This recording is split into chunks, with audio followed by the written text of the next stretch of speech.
صلی اللہ علیہ وسلم من رأى منكم منكرا فليغيره بيده فإن لم يستطع فبلسانه فإن لم يستطع فبقلبه وذلك أضعف الإيمان أو كما قال عليه الصلاة والسلام۔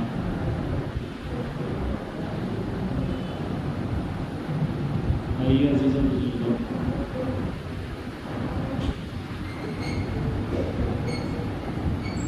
انبیاء علیہ السلام نے آ کر سب سے پہلے انسانوں کے دلوں سے چیزوں کا، اسباب کا اور شکلوں کا تاثر نکالا۔ انبیاء کی سب سے پہلی محنت وہ انسانوں کے دلوں سے اسباب، چیزیں، شکلوں کا تاثر نکالنا اور ایک اللہ کی ذات کا یقین اور اللہ کی ذات کا تاثر دلوں میں پیدا کرنا، یہ ہر نبی کا سب سے پہلا کام تھا۔ اعمال تو بعد میں آئیں، نماز کی تکمیل مدینہ میں ہوئی، سب سے پہلے ایمان سکھایا گیا، اس لیے ہر زمانے میں کلمہ ایک رہا، لا الہ الا اللہ۔ ہر زمانے میں انسانوں کو بنی ہوئی چیزوں سے نکال کر بنانے والے کی طرف بلایا گیا، یہ انبیاء کا سب سے پہلا کام تھا۔ اور قوم کا جھگڑا انبیاء سے اسی بات کی وجہ سے تھا کہ انبیاء علیہ السلام شکلوں سے نکالا کرتے ہیں۔ قوم کا جھگڑا انبیاء سے اسی بات کی وجہ سے کہ انبیاء علیہ السلام جو ہے وہ شکلوں سے یقین کو ہٹنے کی دعوت دیا کرتے ہیں۔ اس لیے بنیادی چیز ایمان کا سیکھنا ہے۔ آج امت اعمال سے بھی اتنی غافل نہیں ہے جتنا ایمان سے غافل ہے۔ کچھ نہ کچھ درجے میں امت اعمال بھی تو سیکھ رہی ہے اور اعمال کے سیکھنے کو ضروری سمجھا جا رہا ہے۔ آپ فرماتے ہیں کہ امت آج اعمال سیکھ رہی، ایمان نہیں سیکھ رہی۔ عمل سیکھے جا رہے، ایمان نہیں سیکھا جا رہا، جبکہ سب سے پہلی سیکھنے کی چیز ایمان ہے۔ صحابہ فرماتے ہیں ہم نے پہلے ایمان سیکھا ہے۔ آج تو یہ بات تصور بھی نہیں ہے کہ ایمان سیکھا جاتا ہے۔ ایمان بھی سیکھا جاتا ہے۔ کتنے لوگ اس بات پہ اشکال کرتے کہ ہمیں کیا ایمان کی دعوت دے رہے، ہم تو ہے ایمان والے، کہ انہوں نے ایمان کا صرف تصور پر کفایت کیا ہوا ہے۔ ہر چیز کی ایک حقیقت ہوتی ہے، ایک تصور ہوتا ہے۔ ایک حقیقت ہے، ایک تصور ہے۔ ایک کھیتی کا تصور ہے، ایک کھیتی کی حقیقت ہے۔ کوئی آدمی اپنے ذہن میں کھیتی کا تصور کر لے، چاہے کتنا ہی سوچ لے، کتنا غور و فکر کر لے، کتنا تصور کر لے، ایک دانہ بھی حاصل نہیں ہے۔ کوئی اپنے اعتبار سے تجارت کا تصور کر لے، 1 روپے کا نفع تصور سے حاصل نہیں ہے۔ تو ایک تصور ہے، ایک حقیقت ہے۔ امت نے ایمان کے تصور پر کفایت کیا ہوا ہے کہ ایمان ایک چیز ہے، بس اس پر کفایت کی ہوئی ہے۔ حضرت یہاں تک فرماتے کہ ایمان کا جاننا بھی ایمان نہیں ہے۔ ایمان کا جان لینا، اس کا نام بھی ایمان۔ کیا ہم ایمان کو جانتے ہیں یا پھر ہمارا ساری چیزوں پر ایمان ہے کہ اس کا جان لینا بھی ایمان؟ ایمان کا جان لینا بھی ایمان نہیں ہے۔ ایمان تو قرآن، حدیث اور صحابہ کی زندگی پر ہمیں پیش کرنا ہوگا۔ ہمیں ایمان کو قرآن پر، احادیث پر اور صحابہ کی زندگیوں پر پیش کرنا ہوگا، تب سمجھ میں آئے گا کہ ایمان کس درجے کا فاصلہ ہے۔ ورنہ امت میں ایمان کا صرف دعویٰ بچا ہوا ہے اور اس دعوے نے امت کو ایمان کی محنت سے روکا ہوا ہے۔ صرف ایمان کا دعویٰ ہے، کیا ہم ایمان والے؟ ہم ایمان والے۔ اب ایمان ہے تو وہ ایمان کو قرآن پر پیش کرو، ایمان کو حدیث پر پیش کرو۔ اس لیے ایمان اپنی علامت کے ساتھ ہے، ایمان اپنی علامت کے ساتھ ہے۔ یہ بات بالکل غلط ہے کہ ایمان دل کی چیز ہے۔ یہ بات غلط ہے کہ ایمان دل کی چیز ہے یا ایمان دکھائی نہیں دیتا۔ ایمان اگر دل میں ہوگا تو وہ ایمان سنتوں سے ظاہر ہوگا۔ جس کی زندگی سنتوں سے خالی ہے اس کے ایمان میں فرق ہے، اس کا ایمان کامل نہیں ہے، اس کا ایمان، کیونکہ ایمان اگر دل میں ہوتا تو اس کا اسلام ظاہر ہوگا، جن کے پاس ایمان ہوگا ان کا اسلام ظاہر ہوگا، اور اگر ایمان نہیں ہوگا تو پھر مسلمان اسلام کو چھپائے گا، جبکہ اسلام کو چھپانا فسق ہے اور اسلام کا ظاہر کرنا فرض ہے۔ اپنی ہر عمل سے اسلام کا ظاہر کرنا یہ فرض ہے اور اسلام کو چھپانا فسق ہے۔ تو جب تک ایمان کو ایمان کی علامت سے نہ دیکھا جائے، صرف ایمان کا تصور ہوگا یا ایمان کا دھوکہ یا ایمان کا دعویٰ ہوگا، حقیقت حاصل نہیں ہو سکتی۔ اس لیے جب صحابہ نے یہ کہا کہ ہم ایمان والے ہیں، کہ ہم نے ایمان کی حالت میں صبح کی، تو ان سے دلائل مانگے گئے، ان سے حقیقت پوچھی گئی، صرف اتنا کہنے پہ چھوڑ نہیں دیا گیا کہ تم ایمان والے ٹھیک ہو۔ حارث بن مالک رضی اللہ عنہ نے جب یہ کہا کہ میں نے ایمان کی حالت میں صبح کی، تو ان سے ایمان کی علامتیں طلب کی کہ آپ کے پاس علامت کیا ہے، ایمان کی علامت آپ کے پاس میں کیا ہے؟ تو ایمان سمجھ میں آئے گا علامت سے، اور وہ علامتیں جو قرآن اور حدیث میں آئی ہیں، اس لیے حدیث میں ایمان کی علامت بتائی گئی ہے۔ ہر آدمی یہ دیکھے کہ اس کے پاس کس درجے کا ایمان ہے، اس کے پاس کس درجے کا ایمان ہے۔ حدیث میں ہے کہ جب برائی کو ہوتا ہوا دیکھے تو اپنے ہاتھ سے روک دے، یہ اعلیٰ درجے کا ایمان ہے کہ برائی کو ہاتھ سے روک دیا جائے، یہ ایمان کا اعلیٰ درجہ ہے۔ ایک درجہ درمیانہ ہے کہ برائی ہوتے ہوئے دیکھے، اس کو زبان سے روکے، یہ درمیانہ درجہ ہے۔ اور ایک آخری درجہ ہے کہ برائی کو ہوتا ہوا دیکھ کر دل غمگین اور دل میں دکھ پیدا ہونا چاہیے۔ اگر برائی کو دیکھنے کے بعد دل میں غم، دکھ، بے چینی نہیں ہے تو یہ اس بات کی علامت ہے کہ اس کے دل میں ایمان کی کچھ بھی رمق باقی نہیں ہے۔ اب اس کے پاس ایمان نہیں ہے۔ یہ آخری علامت ہے کہ برائی کو دیکھے تو دل میں دکھ ہو۔ اس لیے ہم سب کو ایمان کو علامتوں سے چیک کرنا ہے کہ ہمارے پاس کس درجے کا ایمان ہے، کہ برائی کو دیکھ کر ہم کون سا طریقہ اختیار کر رہے ہیں برائی کے دور کرنے کا، برائی کے دور کرنے کا کون سا طریقہ ہم نے اختیار کیا ہے، ہمارے پاس کون سے درجے کا ایمان ہے، اعلیٰ درجہ ہے یا ادنا درجہ ہے، یا پھر ہے ہی نہیں اور ہم اس دھوکے میں ہیں کہ ہم تو ایمان والے ہیں۔ اس لیے احادیث میں جگہ جگہ مومن کی علامتیں بتائی گئی کہ جو مومن ہوگا کہ اس کا ایمان علامتوں کے ساتھ ظاہر ہوگا۔ تو ایک بنیادی علامت ایمان کی وہ اتباع سنت ہے کہ مومن کہ اس کے بدن سے نکلنے والا ہر عمل سنت کے مطابق ہوگا اور اس سے اسلام ظاہر ہوگا، کیونکہ ایمان تو مومن کے نکلنے والے ہر حرکت اور بدن کے ہونے والے سارے اعمال سے ظاہر ہونا چاہیے، اس کا نام ایمان ہے۔ بدن کے جتنے اعضاء سے حرکتیں ہو رہی ہے وہ حرکت جو ہے وہ ایمان اور اسلام کے مطابق ہے، یہ اصل ایمان کا تقاضا ہے۔ اس لیے اتباع سنت یہ اسلام کی اور ایمان کی بنیادی علامت ہے کہ جہاں ایمان ہوگا وہاں سنتیں ہوں گی، جہاں ایمان نہیں ہوگا وہاں سنتیں نہیں ہوں گی۔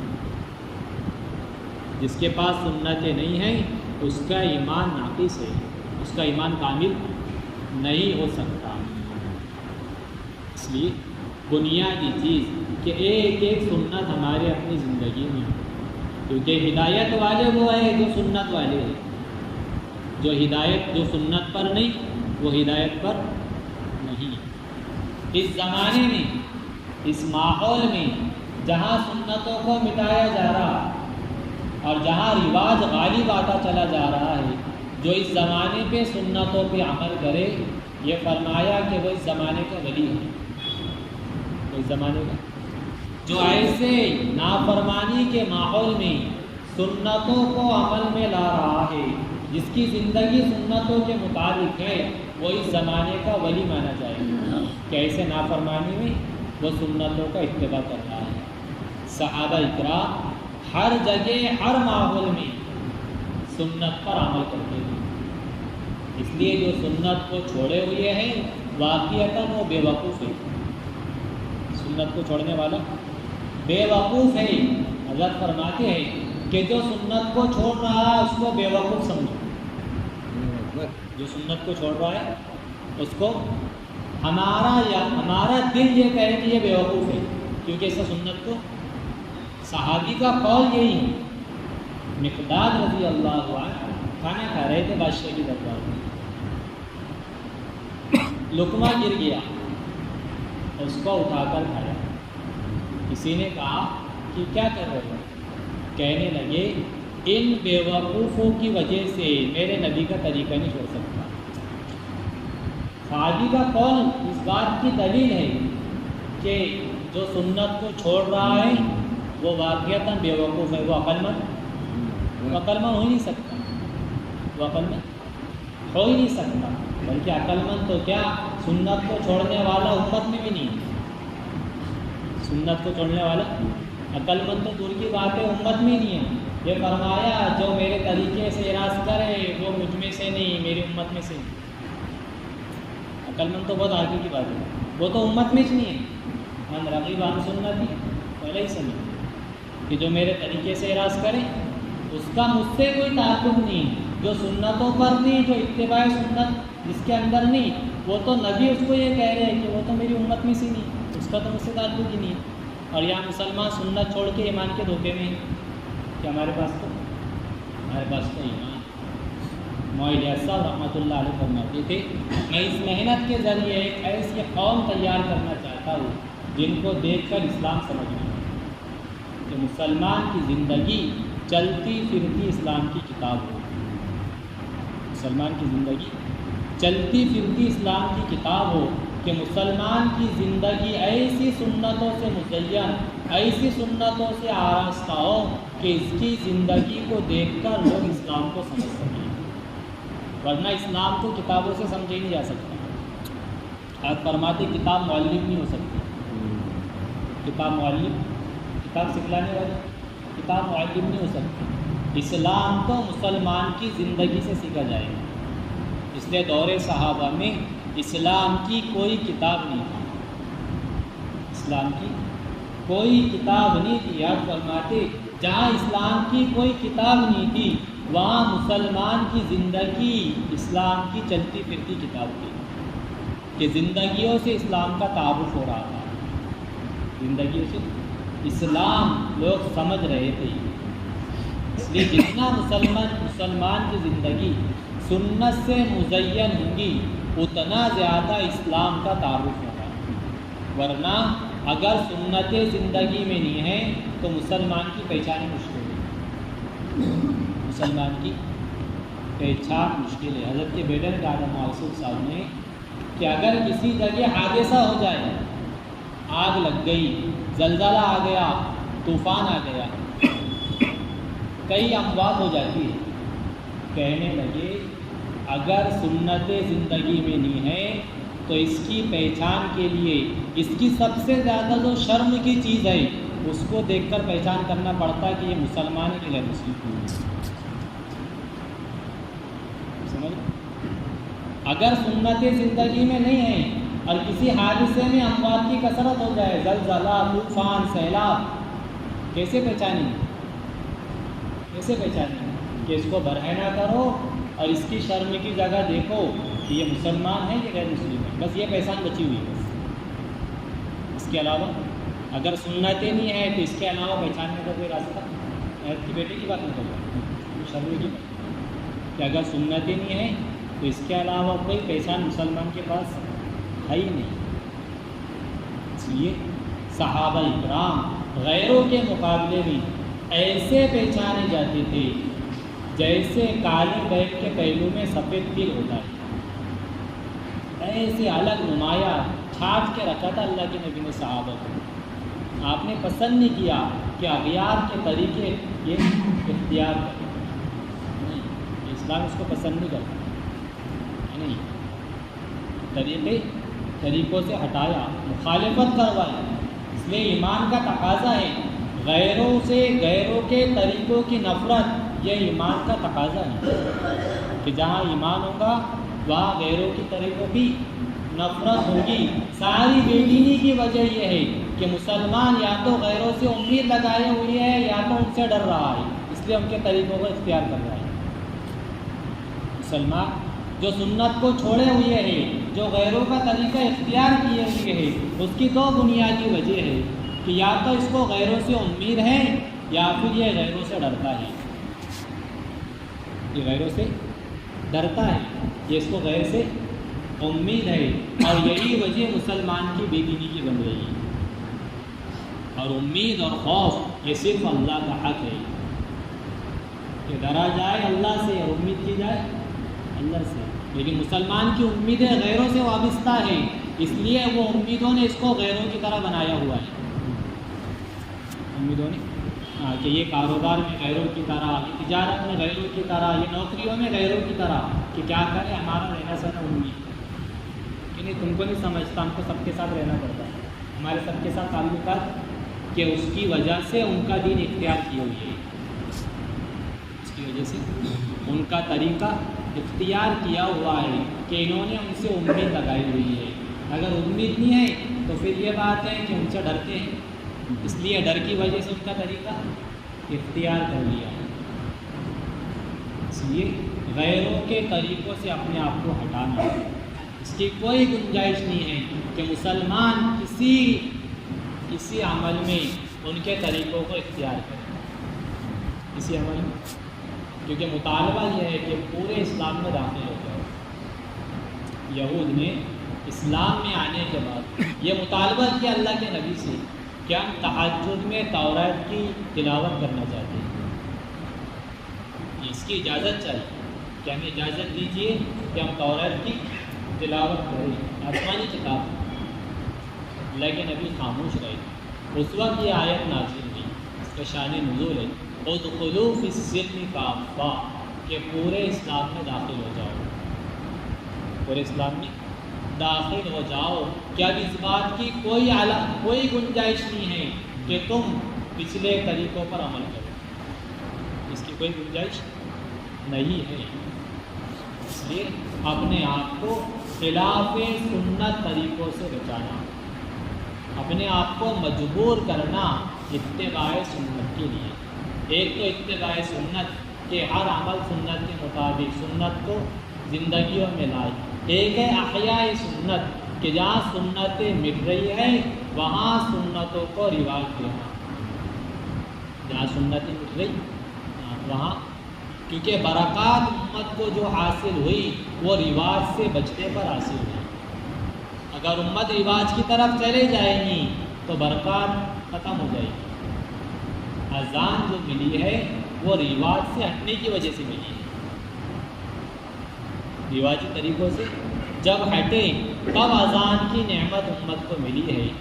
جب امت رواج سے ہٹے گی امت کو برکتیں ملے گی، اور اگر رواج میں اٹک گئے تو اس لیے رواج اور ہمارے تجربات اس کا کوئی دخل نہیں ہے کہ رواج سے ہٹنا ہے، سنت پر آنا ہے، کیونکہ کام کا بنیادی مقصد احیاء سنت ہے.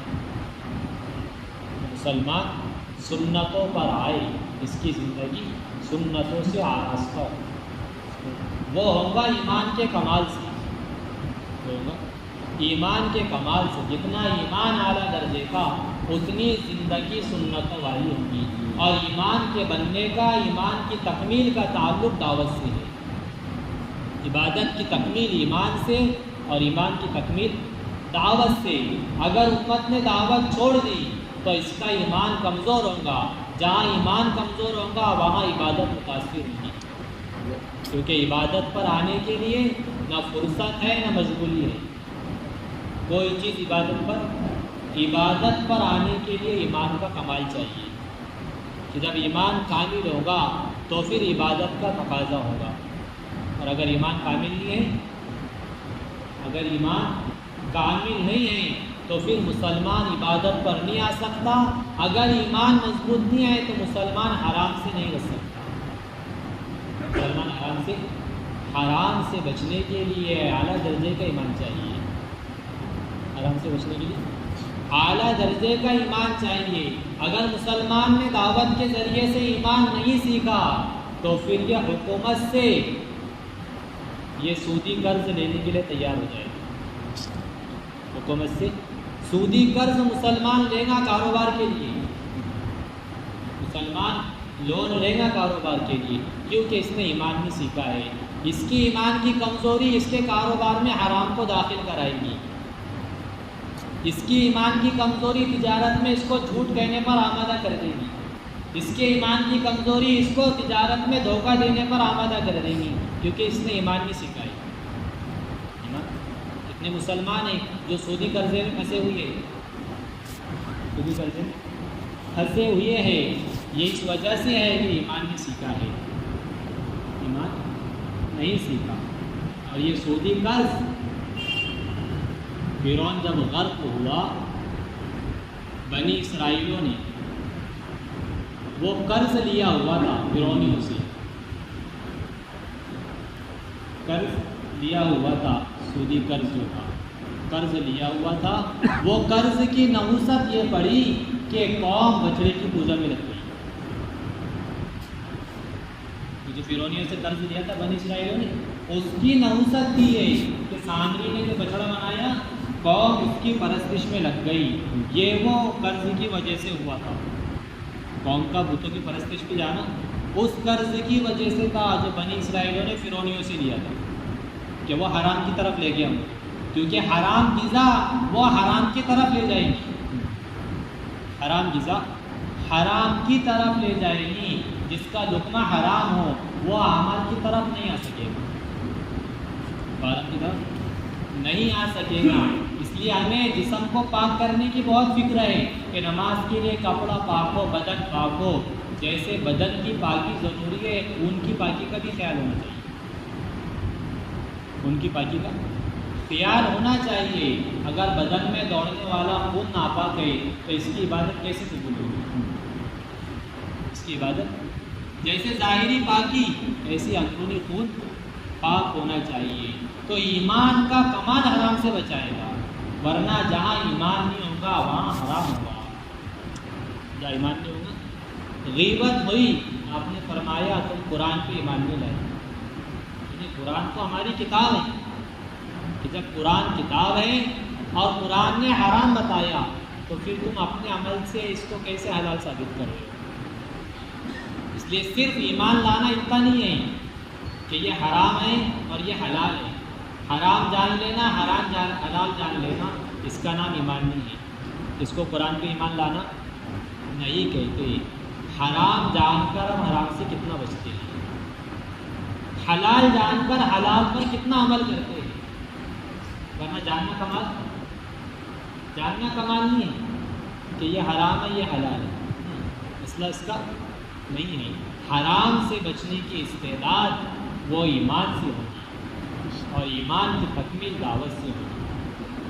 اس لیے اگر دعوت چھوڑ جائے گی تو سب سے بنیادی چیز کہ ایمان میں ذوق پیدا ہوگا، ایمان میں ذوق پیدا ہوگا. پھر یہ ایمان کا ذوق عبادت سے بھی دور کروائے گا، دین سے دور کروائے گا، حتیٰ کہ حرام تک پہنچائے گا. ایمان کی کمزوری حرام تک لے جائے گی. یوسف رحمۃ اللہ علیہ فرماتے تھے لوگ لقمے کو معمولی سمجھتے ہیں، لقمہ سمندر ہے، خیالات اس کے موتی ہے. جتنی پاکیزہ غذا ہوں گی اتنا پاکیزہ خیالات ہوں گے. ایک جماعت چلی، ان کو بھوک لگی کہ کھانا چاہیے، کہ کھانا کہاں سے لائے؟ کہ کھانا اس کے پاس سے لاؤ جو سب سے زیادہ متقی ہے. کھانا وہاں سے لاؤ جو سب سے زیادہ متقی ہے. اس لیے حضرت فرماتے ہماری دعائیں اس لیے قبول نہیں ہو رہی کہ ہم ہوٹل کا کھانا کھائیں. ہماری دعائیں اس لیے قبول نہیں ہو رہی کہ ہم ہوٹل کا کھانا کھا رہے ہیں کہ پکانے والے کے اثرات اس میں جائیں گے، پکانے والے کے اثرات اس میں جائیں گے۔ جتنا متقی آدمی ہوگا، اس جماعت نے یہ کہا کہ جو متقی ہوگا ان کے پاس سے کھانا کھائے، کہ جیسا جسم میں کھانا جائے گا، غذا جائے گی، ویسے اثرات پیدا ہوں گے، تقویٰ بنے گا۔ حضرت سعد رضی اللہ عنہ سے فرمایا تھا اللہ کے نبی نے، اے سعد مشتبہ سے بچنا تو مستجاب دعا بن جاؤ، مشتبہ سے بچو تو مستجاب دعا بن جائے گی۔ اس لیے حدیث میں عبادت گزار کس کو بتایا گیا؟ عبادت گزار اللہ کے نبی نے فرمایا کون ہے جو ان 5 باتوں کا مجھ سے عہد کرے کہ وہ 5 باتوں پہ عمل کرے؟ ابو ہریرہ رضی اللہ عنہ نے کہا میں تیار ہوں۔ پھر آپ نے 5 باتوں کی تعلیم دی، جس میں یہ فرمایا ایک بات کہ تم حرام سے بچ جاؤ تو سب سے بڑے عبادت گزار بن جاؤ گے۔ جو حرام سے بچ جائے سب سے بڑا عبادت گزار اس کو بتایا گیا جو حرام سے بچے، جو حرام سے نہیں بچ سکے وہ عبادت گزار نہیں ہو سکتا، چاہے وہ اپنے آپ کو سمجھے عبادت گزار۔ عبادت گزار تو وہ ہے جو حرام سے بچ جائے، اور حرام سے بچنا ایمان سے ہوگا، اور ایمان کا کمال دعوت سے ملے گا۔ اس لیے ایک مسلمان تک دعوت پہنچانا اور ایک کو دین کی محنت میں لگانا، کہ جب امت دعوت پر آئے گی تو دعوت سے ایمان کامل ہوگا، ایمان سے عمل کی تکمیل ہوگی، کہ دعوت سے دین مضبوط بنے گا، دعوت سے دین مضبوط بنے گا، پھر مسلمان جان مال دین پر قربان کرے گا، دین کو قربان نہیں کرے گا۔ ورنہ اگر دعوت کے ذریعے دین مضبوط نہیں بنا تو پھر مسلمان دین کو قربان کر دے گا جان مال کی حفاظت کے لیے۔ صحابہ کا حال یہ تھا کہ دعوت کے ذریعے ایسا یقین اور ایسا دین کی مضبوطی ان کے اندر تھی کہ جان مال قربان کیا، دین قربان نہیں کیا۔ عبداللہ ابن حذافہ رضی اللہ عنہ نے ملک بھی قربان کیا، اپنی جان کو بھی قربان کرنے کے لیے تیار ہو گئے، لیکن دین کو قربان نہیں کیا۔ آج کا مسلمان دعوت سے دین نہیں سیکھا، دین پر استقامت نہیں ملی تو دین قربان کرنے تیار ہے، لیکن جان مال قربان کرنے کو تیار نہیں۔ کئی لوگ ایسے مل جائیں گے آپ کو جنہوں نے مال کی وجہ سے اسلام کو چھوڑ دیا ہے، جان کی وجہ سے اسلام کو چھوڑ دیا ہے، اور صحابہ ایسے استقامت پر تھے کہ جان لگانی پڑی، مال لگانا پڑے، لیکن دین نہیں چھوڑ سکے۔ تو یہ استقامت دعوت اللہ سے پیدا ہوگی۔ اگر امت نے دعوت چھوڑ دی تو حالات کے مقابلے میں دین پر جمنا مشکل ہو جائے گا۔ حالات ماحول کے خلاف دین پر وہ جم سکے گا جس کو دین پر استقامت ملے گی، اور وہ ملیں گی دعوت اللہ سے۔ اور فرماتے صحابہ کو دین پر استقامت ملی، اس کی وجہ یہ ہے کہ صحابہ اپنے دین کے داعی تھے۔ آج امت نے اپنے دین کی دعوت چھوڑ دی، مسلمان نے دین کی دعوت چھوڑ دی۔ یہاں تک فرمایا حضرت نے کہ ہر مذہب کے لوگ اپنے مذہب کے داعی ہیں سوائے مسلمان کی، کہ مسلمان اسلام کا داعی نہیں ہے۔ لوگ باطل کو زندہ کرنے کے لیے سالوں سال لگا رہے، مسلمان اسلام کو باطل اسلام کو مٹانے کے لیے سالوں سال محنت کر رہا ہے۔ مسلمان اسلام کو زندہ رکھنے کے لیے محنت کرنے کو تیار ہے۔ اگیار تو اسلام کو مٹانے کی محنت کرے، اور مسلمان اسلام کو باقی رکھنے کی محنت کے لیے بھی تیار نہیں۔ اس لیے دعوت اللہ یہ دین پر استقامت کا، غیبی نصرت کا بنیادی سبب ہے۔ اگر امت نے دعوت اللہ چھوڑ دی تو پھر غیبی نصرت سے محروم ہو جائے گی، کیونکہ مدد کا وعدہ ان کے ساتھ ہے جو اللہ کی دین کی مدد پر ہے، جو دین کی مدد پر ہے ان کے ساتھ مدد کا وعدہ ہے۔ اگر امت نے دین کی مدد چھوڑ دی تو پھر مدد کا وعدہ ختم ہو گیا۔ اس لیے خود چل کر جانا اور امت کو دین کی طرف لانا۔ جیسے عبادت کے طریقے زمانے کے بدلنے سے نہیں بدلے، جیسے زمانے کے بدلنے سے عبادت کا طریقہ نہیں بدلا، ایسے ہی زمانے کے بدلنے سے دعوت اللہ کا بھی طریقہ نہیں بدل سکتا۔ جیسے نماز زمانے کے بدلنے سے اس کا طریقہ نہیں بدلا، ایسی دعوت کا طریقہ بھی۔ حضرت فرماتے جب عبادت کا طریقہ زمانے کے بدلنے سے نہیں بدلا تو پھر دعوت کے طریقے زمانے کے بدلنے سے کیسے بدل جائے گی؟ اگر کوئی یہ کہے کہ اس زمانے میں سہولت ہے دعوت پہنچانے کے لیے، تو پھر ان سے یہ کہو کہ نماز کا بھی طریقہ بدلا دو۔ پہلے کوئی نماز کا بدلا ہوا طریقہ لاؤ زمانے کی وجہ سے، پھر دعوت کے طریقے کو بدلنے کا سوچنا۔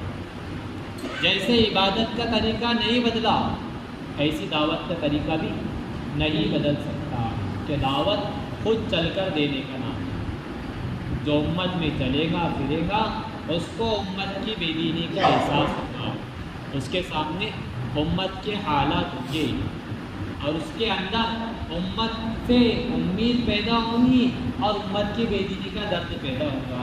جو امت کو چھوڑے ہوئے ہیں، امت کے درمیان میں نہیں ہیں، وہ تو امت کی ہدایت سے مایوس ہو جائے گا، امت کی ہدایت سے مایوس ہو جائے گا، کیونکہ وہ امت کے درمیان وہ راہی ایک طرف بیٹھا ہوا تھا، وہ ہدایت سے مایوس ہو گیا تھا اور لوگوں کو بھی مایوس کر رہا تھا، لوگوں کو بھی مایوس کر رہا تھا، کیونکہ وہ امت کے درمیان، جو امت کے درمیان ہوگا اس کو امت کی ہدایت پر آنے کی امید ہوگی۔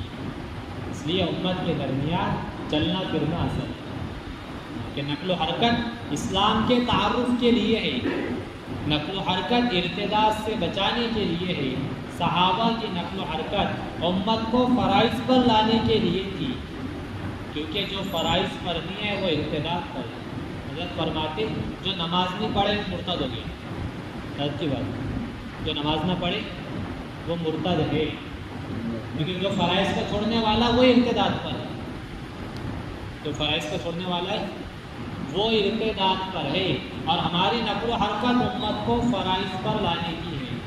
اگر نقل و حرکت نہیں ہوگی تو امت فرائض پر بھی قائم نہیں رہ سکے گی۔ آج فرماتے کہ یورپ کے بازاروں میں اربوں کی اولاد گھوم رہی ہے، یورپ کے بازاروں میں اربوں کی اولاد گھوم رہی ہے، ان کو کون سمجھائے؟ ان کے پاس نہ فرائض ہے نہ سنتیں ہے، اسلام کی کوئی چیز ان کے پاس بچی ہوئی نہیں، کہ اربوں کی اولاد ہے یورپ کے بازاروں میں، کچھ نہیں بچا ہوا ہے۔ کیا وجہ ہے؟ کہ نقل و حرکت ختم ہو گئی، کہ نقل و حرکت سے اصل دین کی حقیقت پیدا ہوگی، نقل و حرکت سے دین کا اسلام کا تعارف ہوگا۔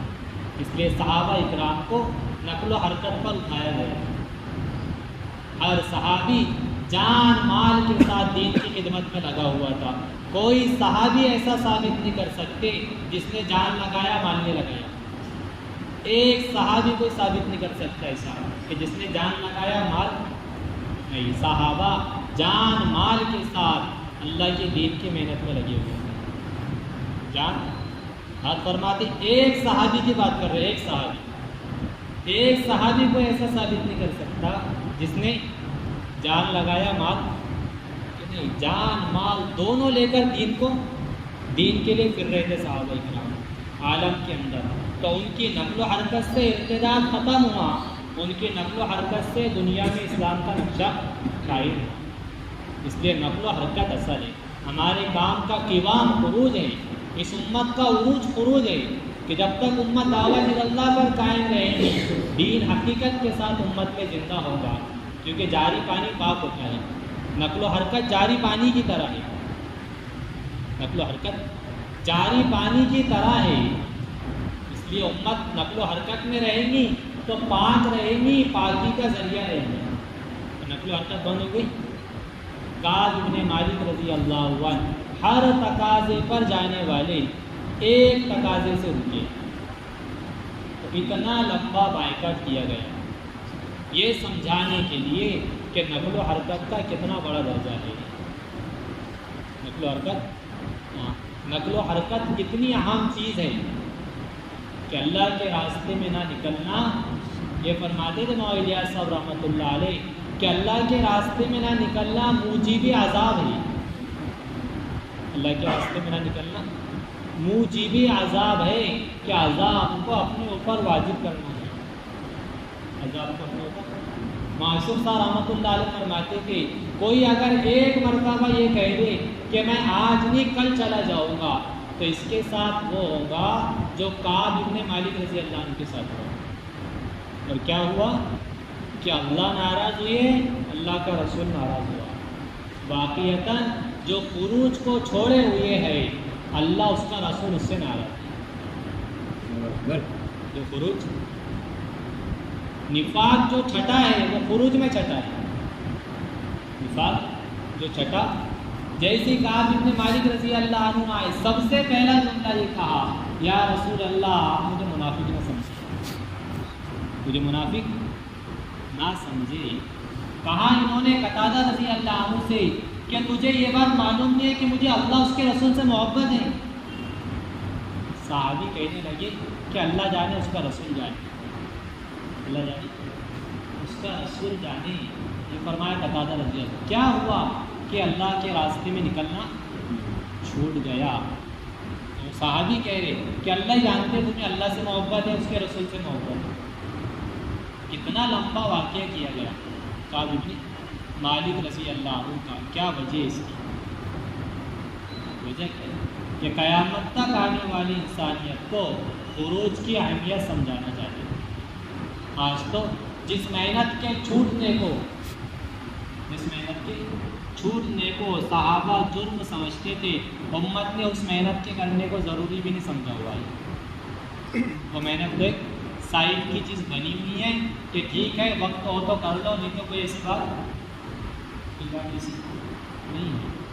جبکہ خروج کہ اللہ کے راستے کی نقل و حرکت، یہ تو مدینہ میں ایسی آواز تھی کہ نکلو اللہ کے راستے میں کہ جو جس حال میں ہوتا وہ اس حال میں نکل جاتا ہے. مقداد رضی اللہ عنہ، ابو ایوب رضی اللہ عنہ فرماتے ہیں انفروا خفافا وثقالا. یہ آیت ہمیں یہی سکھاتی ہے کہ ہر حال میں اللہ کے راستے میں نکلو، ہر حال میں اللہ کے راستے میں نکلو. نکلنے میں حالات نہیں دیکھنے. معصوم صاحب رحمۃ اللہ علیہ فرماتے تھے اللہ کے راستے میں ایسا نکلو کہ تمہارا نکلنا اللہ کو پسند آئے. تمہارا نکلنا اللہ کو پسند آئے. کہ صحابہ کا نکلنا کیسا تھا؟ مسئلہ صرف نکلنے کا نہیں ہے. نکلا تو آج بھی بہت جا رہا ہے، نکلا تو کئی جماعتیں چل رہی ہیں، کئی لوگ نکل رہے ہیں. نکلنے کا طریقہ کیا ہے؟ نکلنے میں طریقہ کیا ہے؟ اگر دین کی محنت کرنے والا دعوت اللہ میں سہولت تلاش کیے ہوئے ہے تو اس کی محنت سے امت عبادت میں سہولت پہ تیار ہو سکتی ہے. امت دائی دین کی محنت میں سہولت پر تو عوام عبادت میں سہولت پر. ہمارا نکلنا سہولت دیکھ کر ہے، امت کا عبادت کرنا سہولت دیکھ کر ہے. امت عبادت میں سارے تقاضوں سے نکل کر اس وقت آئے گی جب داعی سارے تقاضوں سے نکل کر دعوت کے تقاضے پورے کرے گا. کیونکہ داعی کی قربانی، اس کا مجاہدہ وہ ان کے دلوں کو پھیرے گا. یہ شروع زمانے سے اصول رہا ہے کہ جتنی داعی کی قربانیاں بڑھتے چلے جائیں گی اتنا اللہ تعالیٰ دلوں کا رجوع کرے گا عبادت کی طرف مسلمانوں کا اور اسلام کی طرف غیروں کا. اسلام کی طرف غیروں کا. شروع زمانے سے یہ بات ہے کہ جب جب دین کی محنت کرنے والے قربانیوں میں آگے بڑھے اللہ نے ہدایت کی خوشخبریاں سنائی. شروع سے جہاں طائف میں پتھر کھائے گئے وہ پتھر کھانے کے بعد عباس کو ہدایت ملی. جہاں ابو جہل نے آپ کو کمان مارا اس کے بعد حضرت حمزہ کو ہدایت ملی. جہاں وہ صحابی کو نیزہ مارا گیا اس کے بعد مارنے والے کو ہدایت ملی. جہاں حمزہ رضی اللہ عنہ کو شہید کیا گیا اس کے بعد واشی اور حضرت ہند کو ہدایت ملی. یہ پوری تاریخ بتائی کہ جہاں دین کی محنت کرنے والے قربانیوں میں آگے بڑھتے چلے گئے، اللہ نے ان کی قربانیوں سے دلوں کو پھیرتا چلا گیا شروع سے، کہ ادھر داعی کی قربانی بڑھ گئی، ادھر امت کی ہدایت کے فیصلے ہوتے چلے گئے۔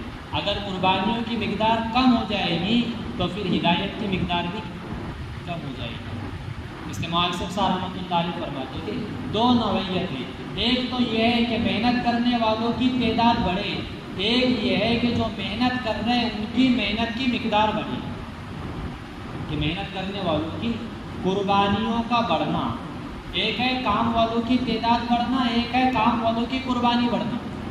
آج فرماتے تھے کہ جب محنت والوں کی قربانیاں بڑھ جائیں گی تو یہ قربانیوں کا بڑھنا جو ہے اس کے پیچھے امت کی ہدایت ہے۔ ہم تعداد بڑھانا چاہتے ہیں، ہم تعداد بڑھانا چاہتے ہیں، مسئلہ تعداد کے بڑھانے کا نہیں ہے، مسئلہ جو محنت میں لگے ہوئے ہیں وہ اپنی قربانی بڑھانے پر آئے۔ تو اپنی مولوی صاحب رحمۃ اللہ علیہ کے پاس میں کچھ لوگ آئے اجتماع کے لیے کہ حضرت اجتماع چاہیے ہمیں۔ آج مولوی صاحب رحمۃ اللہ علیہ ٹیک لگا کر بیٹھے ہوئے تھے، پوچھا کیا دوں گے اجتماع سے؟ انہوں نے کہا ہم 2000 افراد دیں گے اللہ کے راستے میں۔ مولوی صاحب رحمۃ اللہ علیہ ٹیک لگا کر بیٹھے تھے، ایک دم سے اٹھ کر بیٹھ گئے اور یہ کہا کہ ہمیں 2000 نہیں چاہیے، صرف 200 چاہیے، ہمیں 2000 نہیں چاہیے، صرف 200 چاہیے، لیکن وہ 200 ایسے ہو کہ کھیتی اجڑ جائے، بیوی پھر اٹھ جائے، ایسے 200 چاہیے، وہ 2000 نہیں چاہیے۔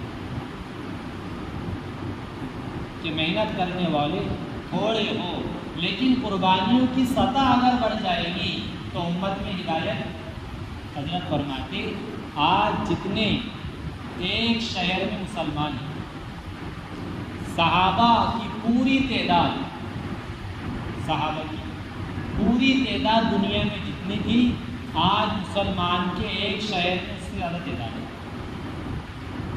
جتنے پوری دنیا میں صحابہ تھے، آج مسلمان ایک شہر میں اس سے زیادہ ہے۔ کیا وجہ ہے کہ ہدایت کی مقدار؟ ایک مسجد نبوی پورے دنیا میں دین پھیلا، کیا وجہ تھی؟ عملہ تھوڑا تھا، بات یہ تھی کہ وہ ہر حال میں دین کے تقاضے کو پورا کرنے والے تھے، ہر حال میں دین کے تقاضوں کو، تھوڑا عملہ تھا لیکن وہ ہر حال میں محنت کرنے والا تھا، تو وہ تھوڑوں سے سب کے فیصلے ہو رہے تھے۔ آج بہت ہیں لیکن تھوڑا تھوڑا کرنے والے ہیں، اس لیے سب کے حق میں فیصلے نہیں ہو رہے، اس لیے آج صرف اسلام کا نام بچا ہوا ہے، اسلام نظر نہیں آتا۔ لوگ محلے کے نام رکھتے ہیں، بازو کا ایک منصوصہ ہے اس میں نام ہے اسلام پورہ، محلے کا نام کیا ہے؟ اسلام پورہ۔ وہاں جا کر دیکھو تو دور دور تک اسلام نہیں دکھتا، نام کیا رکھ دیے؟ مومن پورہ۔ وہاں پہ صفات دیکھو تو مومن نظر آتے ہیں۔ تو مسلمان نے صرف نام رکھنے کو اسلام سمجھا ہوا ہے کہ نام مسلمان ہے، محلے کا نام اسلام پورہ رکھ دیا تو اسلام ہو گیا کیا؟ بلکہ اسلام تو قومیت کا بھی نام نہیں ہے، مسلمان کا ہونا اسلام کا ہونا نہیں ہے۔ مسلمان کا ہونا کہ مسلمان ہے تو اسلام ہے، ایسا بالکل بھی۔ اسلام کوئی قومیت کا نام تھوڑی ہے کہ مسلمان ہے تو اسلام ہے، اسلام تو اطاعت کا نام ہے، اسلام اطاعت کا نام ہے، کہ اطاعت ہے تو اسلام ہے، اگر اطاعت نہیں ہے تو اسلام نہیں ہو سکتا۔ تو آج مسلمان ہے، اسلام کہاں ہے؟ ملک مسلمانوں کا، اسلام کہاں ہے؟ ملک مسلمانوں کا ہے، دنیا میں نعرے ہے کہ ہمارے اتنے ملک ہے، کیا ان ملکوں میں اسلام ہے؟ کیا شہروں میں اسلام ہے؟ شہروں میں مسلمان ہے، اسلام کہاں ہے؟ محلوں میں مسلمان ہے، اسلام کہاں ہے؟ گھروں میں مسلمان ہے، اسلام نہیں ہے۔ گھروں میں کہ گھر مسلمان کا ہے لیکن اسلام نہیں ہے۔ تو حقیقت والا اسلام وہ قربانیوں سے زندہ ہو، اس کے لیے ہمارا عملہ وہ قربانی کی سطح پر آئے۔ معاشر صاحب حضرت فرماتے ایک سطح پر باقی رہنا اس کو قربانی نہیں کہتے۔ دعوت کی محنت میں ایک سطح کے ساتھ چلتے رہنا اس کو قربانی نہیں کہتے، بلکہ قربانی تو یہ ہے کہ جو جہاں ہے وہ اس سے آگے بڑھے، جو جائیں وہ اس سے آگے بڑھے. یہ اصل قربانی ہے کہ جتنا کام والا قربانی میں آگے بڑھتا چلا جائے گا، جو جتنا حصے کا دنیا کا نقصان کرے گا اللہ اس سے اتنا دین کا حصہ قائم کروائے گا. جو دائی دین کی محنت کے لیے جتنی دنیا کا نقصان کرے گا اللہ اتنا دین کا اس سے نقشہ قائم کروائے گی. اگر دنیا کا نقصان کرنے کو تیار نہیں ہے تو پھر دین کا نقشہ اللہ کیسے ہم سے قائم کروائے گی؟ ہدایت کا ذریعہ وہ بنیں گے جو دنیا کا نقصان کریں گے، جو اپنی دنیا کا نقصان کریں گے. صحابہ اکرام دنیا کے نقشوں کو بگاڑ کر نکلا کرتے تھے، اس لیے تو نمونہ بنے. باغات چھوڑ کر گئے، چھوڑ کر جانے والے نمونہ بن گئے. کھانا چھوڑ کر گئے، غسل چھوڑ کر گئے، شادی چھوڑ کر گئے. تو جو چھوڑ کر گیا وہ نمونہ بنا، اور جو نپٹا کر گیا اس کی تو بات ہی نہیں. نپٹا کر جانا وہ تو ہے ہی نہیں. اس لیے کہ دنیا کے نقشوں کو قربان کر کے نکلنا. یہ بات نہیں ہے کہ ہم میں استعداد نہیں ہے یا امت میں استعداد نہیں ہے. حضرت فرماتے یہ مت کہو کہ امت میں استعداد نہیں ہے. نہیں، استعداد تو بہت ہے، استعداد تو بہت ہے. دو طاقتیں ہوتی ہیں. الیاس صاحب رحمۃ اللہ علیہ فرماتے تھے انسان میں دو طاقتیں ہیں، ایک ظاہری طاقت، ایک اندرونی طاقت. ایک ظاہری طاقت ہے اور ایک اندرونی طاقت ہے. ایک آدمی بیمار ہے، پلنگ پر پڑا ہوا ہے، وہ اتنا کمزور ہو گیا ظاہری اعتبار سے کہ اس سے کہو کہ دروازہ بند کر دو آپ اٹھ کر، کہ نہیں میرے سے نہیں ہو سکتا، آپ ہی بند کرو. کہ میرے اٹھنے کی طاقت، کہ میں بہت کمزور ہوں، مجھ میں دروازے جانے تک کی طاقت نہیں ہے. اتنا کمزور ہے اس کی ظاہری طاقت کے اعتبار سے. اب اس کے پلنگ کے نیچے سانپ نکل جائے، ظاہری طاقت کا اس کا یہ حال ہے کہ دروازے تک اٹھ کے جا. اب اس کے پلنگ میں اگر پلنگ کے نیچے سانپ نکل جائے کیا کرے گا؟ اب وہ اپنی اندرونی طاقت استعمال کرے گا. اب کیا کرے گا؟ اب اندرونی طاقت استعمال کرے گا، اندرونی طاقت سے اٹھے گا. سمجھ رہے؟ وہ ابھی یہ کہہ رہا تھا میرے اندر طاقت نہیں ہے، اور جیسے حال آیا دنیا کے سانپ کا ڈر ہے، دنیا کے خطرات کا ڈر ہے، امت کو آخرت کے عذاب کا خوف ہی نہیں ہے، اس لیے امت اندرونی طاقت کا استعمال نہیں کرتی ہے. صاحب یہ کہہ دیتے ہمارا یہ حال ہے، ہمارا جانا نہیں ہوتا. اندرونی طاقت کا استعمال تو کرو. اندرونی مولانا الیاس صاحب رحمۃ اللہ علیہ فرماتے تھے اسباب کی کمی پر نگاہ ڈال کر مایوس ہو جانا اس بات کی علامت ہے کہ تم اسباب پرست ہو. اور فرماتے تھے اپنا جوہد اللہ کو دکھاؤ. اختیار رکھ کے نہیں بیٹھنا میرے سے نہیں ہو رہا، میرا ایسا مسئلہ نہیں. اپنا جوہد اللہ کو دکھاؤ، اپنی بے چینی اللہ کو دکھاؤ تو اللہ اسباب مہیا کر دے گا. جو اپنی اندرونی طاقت سے کھڑا. تو دو طاقتیں ہیں، ایک ظاہری طاقت، ایک اندرونی طاقت. جیسی سانپ نکل آیا اندرونی طاقت کا استعمال کر کے آدمی وہاں سے اٹھ جائے. تو ہم اللہ کے راستے میں نکلنے کے لیے اندرونی طاقت کیوں استعمال نہیں کرتے؟ ہم صرف ظاہر کو دیکھ کر کیوں گھروں پر بیٹھے ہوئے ہیں؟ ہم صرف ظاہر کو دیکھ کر میرے کاروبار کا مسئلہ، کھیتی کا مسئلہ، بیوی بچوں کا مسئلہ، ماں باپ کا مسئلہ، ظاہر کی طاقت کو دیکھ کر یہ کہہ رہے ہیں کہ میرا نہیں ہو سکتا. تھوڑی سی اندرونی قوت کا استعمال کرو، سب کا ہو سکتا. تھوڑی سی جو اندرونی قوت کا استعمال کر رہے ہیں وہ تو ملکوں میں چلے جا رہے ہیں، اور جن کی نگاہ ظاہری قوت پر ہے گا، ظاہری اسباب پر، وہ تو محلے کے گشتوں میں بھی نظر نہیں آتے. جو اندرونی طاقت کا استعمال کر رہے وہ تو ملکوں میں ہیں. اس نے بڑی اچھی بات کہا تھا ساتھی نے کہ جو قربانی والے ہیں وہ ملکوں میں ہیں، اور جن کو قربانیاں دینا نہیں ہے وہ محلے کے گش میں بھی نہیں ہے. ان کے لیے 2.5 گھنٹے بھی پہاڑ ہے، ان کے لیے دوسرا گش بھی مشکل ہے کہ ان کی نگاہ صرف ظاہری چیزوں پر ہے. اس لیے ظاہر کو ہٹاؤ. اس بیمار کی طرح کہ اگر سانپ نکل جائے تو اندرونی طاقت استعمال کرے. ایسی اگر ہم دعوت اللہ کے لیے اندرونی طاقت کا استعمال کریں اپنی بے چینی، اپنا جوہد اللہ کو دکھائے تو اللہ باہر کے سارے اسباب مہیا کرتے ہیں۔ صحابہ اکرام کے پاس کوئی اسباب نہیں تھے۔ اسباب کے اعتبار سے ہمارے کام کی بنیاد اسباب پر نہیں ہے، ورنہ اسباب اونچے ہو جائیں گے، عمل نیچے ہو جائیں گے۔ بدر میں اسباب نہیں کام آئے، دعا کام آئے۔ بدر میں اسباب کام نہیں آئے، نماز کام آئی۔ علی رضی اللہ عنہ فرماتے کہ اللہ کے نبی رات بھر نماز پڑھتے رہے، دعا کرتے رہے کہ ہمارے کام کی بنیاد بے سر و سامانی ہے۔ صحابہ کے پاس سامان کہاں تھا؟ اسباب۔ حجۃ الوداع میں 1.25 لاکھ کا تقریباً مجمع ہوگا۔ کتنا بڑا پنڈال تھا وہاں پر؟ کتنے بائی کتنے کا پنڈال لگائی تھی؟ کتنی سبیلی تھی وہاں پر؟ کتنے کھانے کی سون تھی؟ ہمارے ضلع کا اجتماع ہوتا کتنا پنڈال ہوتا؟ وہاں کتنا بڑا مجمع تھا؟ حجۃ الوداع میں کتنا بڑا مجمع تھا صحابہ کا؟ کتنی زون تھی؟ کتنی سبیلیں تھی؟ کتنے بائی کتنے کا پنڈال تھا؟ کہ وہاں کوئی اسباب تھے ہی نہیں۔ ہمارے کام میں تو جتنے اسباب ٹوٹتے چلے جائیں گے اتنا کام والا صحابہ کی طرف جاتا چلا جائے گا۔ ہمارے کام کی خوشخبری یہ ہے کہ کام اور کام والے حالات سے گزرے۔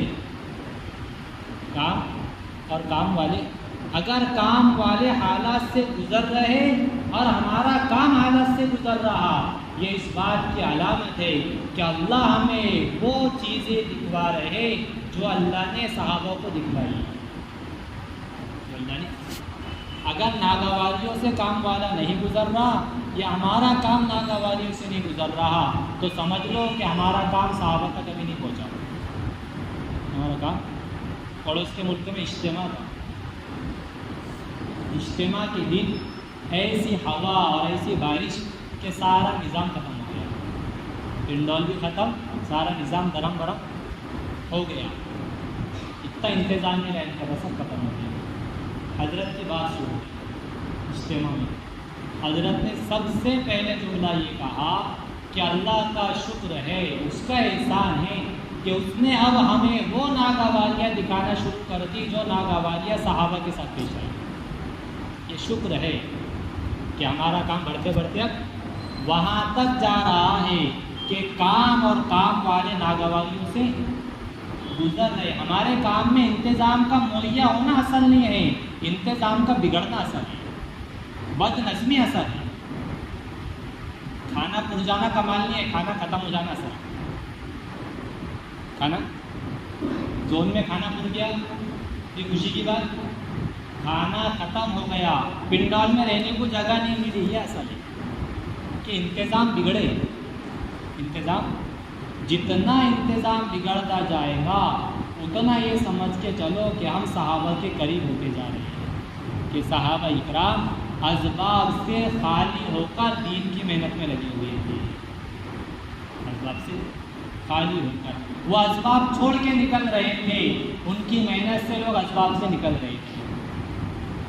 آج مسلمان اسباب چھوڑنے کو تیار نہیں، اس لیے ان کی محنت سے کوئی اسباب چھوڑنے کو تیار کوئی چھوڑنے کو تیار ہی نہیں ہے۔ ادھر سے اسباب سے سہولت میں جا رہے تو ادھر سے کہاں چھوڑ کے نکالیں گے؟ اس لیے بے سر و سامانی یہ اصل ہمارے کام کی بنیاد ہے کہ کام اللہ کے توکل پہ چلے گا ہمارا کام، کہ ہماری نگاہ اللہ پر ہو، کہ جس کی نگاہ اللہ پر ہوگی اللہ ان سے تقاضے پورے کروائیں گے۔ اسباب پر نگاہ ہوگی تو اسباب والے نہ زیادہ دیر تک کر سکیں گے نہ زیادہ دور تک جا سکیں گے، اور جو اللہ کے خزانے پہ نگاہ رکھے گا، جو اللہ سے اپنا تعلق جوڑے گا، جو اللہ سے مانگے گا، اللہ اپنی قدرت سے ملکوں میں جانے کے اس کے انتظامات کریں گے۔ اس لیے اسباب کو بگاڑ کر نکلنا، دنیا کے نقشوں کو قربان کر کے نکلنا، یہ اصل ہماری ترقی کا اور امت کی ہدایت کا سبب ہے۔ ہماری ترقی اور امت کی ہدایت، اس لیے اللہ کے راستے کے تقاضے ہیں کہ اپنے دنیا کے نقشوں کو قربان کریں، دنیا کو بگاڑیں۔ اللہ تعالیٰ نے کسی زمانے میں دنیا سجانے والوں سے اپنے دین کا کام نہیں لیا۔ ہر زمانے میں وہ لوگ مقتدا بنے، ہر زمانے میں وہ لوگ نمونہ بنے جنہوں نے دین کے لیے دنیا کو بگاڑا، دین کے لیے دنیا کو بگاڑا، کہ گھر کے نقشے بگاڑے، خود کے نقشے بگاڑے، وہی نمونہ بن سکے۔ اس لیے اگر ہم نیت عزم کر لیں تو کوئی مشکل نہیں ہے کہ عالمی تقاضے اللہ ہم سے پورے کروائے۔ اس کے لیے ہمت عزم ارادہ کریں کہ سارے عالم میں جا کر اللہ کے دین کی محنت کریں۔ اس کے لیے بڑے بڑے خرچے کے ساتھ 5 ماہ کے لیے جماعت بتائے